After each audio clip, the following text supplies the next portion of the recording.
Black Resilience and Mental Health, Addressing Racial Disparities in Treatment for Young Black Adults by Caroline Finch. For my introduction, mental health is essential to well-being, yet many young black adults face significant barriers to accessing care. This group often encounters the compounded stress of racism, academic and career pressures, and social expectations, all while being underserved in mental health systems. My goal is to shed light on these disparities and offer grounded strategies for promoting wellness. Young black adults ages 18 to 30 face significant mental health disparities, system racism, cultural stigma, and financial inaccessibility are major barriers. This presentation explores those challenges and highlight how resilience is cultivated through a pro-black lens. The third slide focuses on the challenge. Studies show that black young adults experience high rates of anxiety, depression, but are less likely to seek help. There are multiple reasons and cultural stigma around mental illness.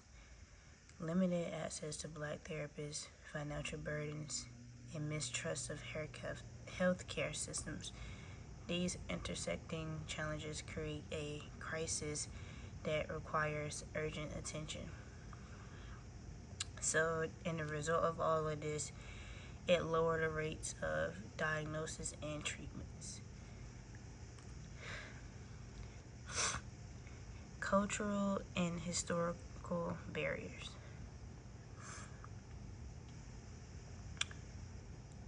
In many black communities, mental health issues are seen as private matters or signs of weakness.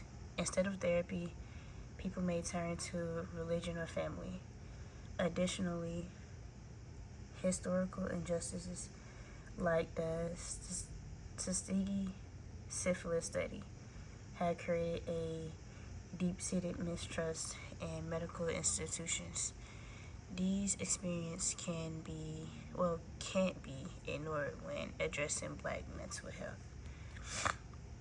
So many fear the misdiagnosis, over medication, and dismissal of their concerns.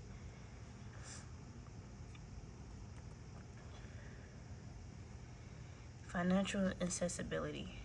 Many black young adults cannot afford therapy due to low income, student loan debt, inadequate insurance coverage. Even insured an individual faces co-pays and limited session availability. Many young black adults are already burdened by student loan, low wages, and gaps in healthcare coverage. Therapy becomes a luxury rather than a necessity. Even those with insurance may face high co-pays or find their plans don't cover enough sessions to be effective.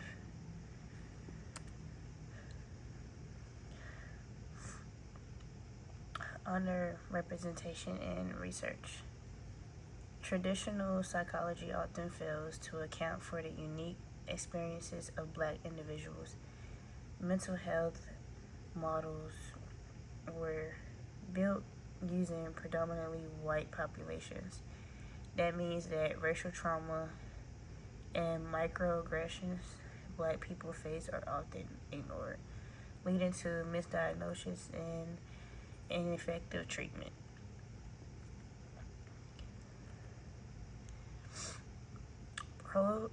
Pro-black on thriving. Pro-black lenses focus on black Americans' unique psychological experiences in the U.S. This promotes cultural identity, pride, and collective healing. Thriving is not built through empowerment, education, health accesses, and economic development. Holding a pro-black perspective means understanding the specific psychological effects of being black in America. This lens affirms cultural identity, encourages pride in one's heritage, and views therapy not as a weakness but as empowerment. When rooted in cultural awarenesses, mental health strategies are more effective and affirming. Community and policy solutions. There are tangible steps we can take for this. So one is hiring and training more cultural component black mental health providers, using social media to reduce stigma. Platforms like TikTok, Instagram is something that are powerful tools. Advocate for increased government funding for black-led mental health initiatives. Community support is key in creating safe spaces for healing and open discussion.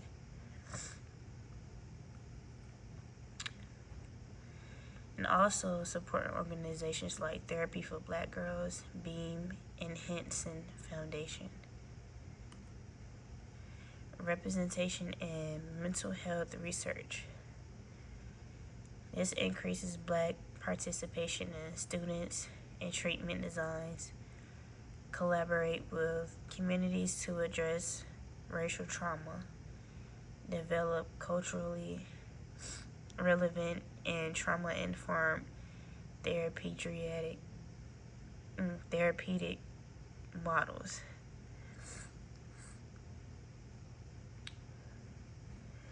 We must ensure that black voices are included in research. Mental health interventions should be designed with input from black communities. Research that examines racial trauma, family dynamics, and community resilience will lead to treatments that actually work for us. And for the conclusion, black resilience is about thriving despite systemic adversity. Addressing mental health inequities requires cultural awareness, accessible care, policy change, representation and research, a pro-black approach which empowers young black adults to grow and thrive. In closing, black resilience is not about just surviving. It's about thriving. When we address disparities in cultural insight, community investment, and policy change, we give young black adults the tools to grow. Through a pro-black lens, we promote healing and future generations of empowered individuals. Here are the sources that I used for this presentation. They include peer-reviewed articles, government databases, and leading black mental health advocacy organizations. These help to ground research and propose solutions in evidence and lived experiences.